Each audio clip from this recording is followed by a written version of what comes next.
Sun rises every day and gives us a message that darkness is always be defeated by light.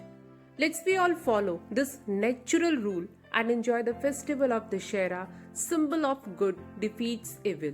Good morning to each and everyone present here, and happy Dussehra.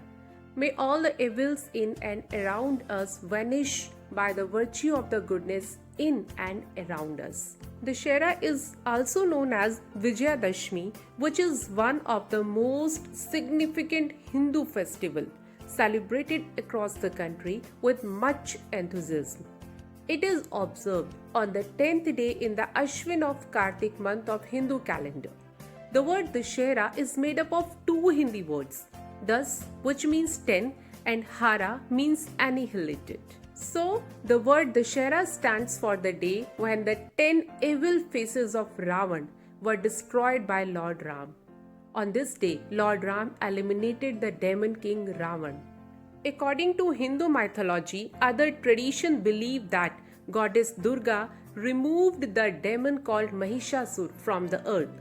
The essence of both are the same, the victory of virtue over vice. Dussehra is the day when Lord Ram had freed his wife goddess Sita by eliminating Lanka king Ravan, who had kidnapped her.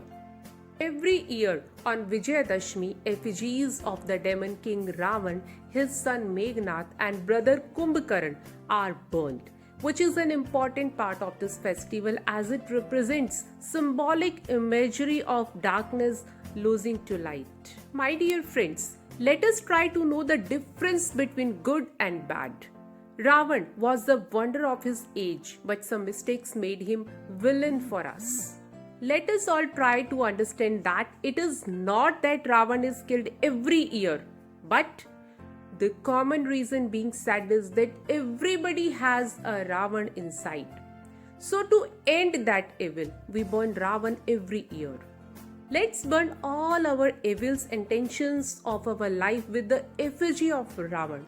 And let's celebrate this auspicious day to begin new things in life. Thank you.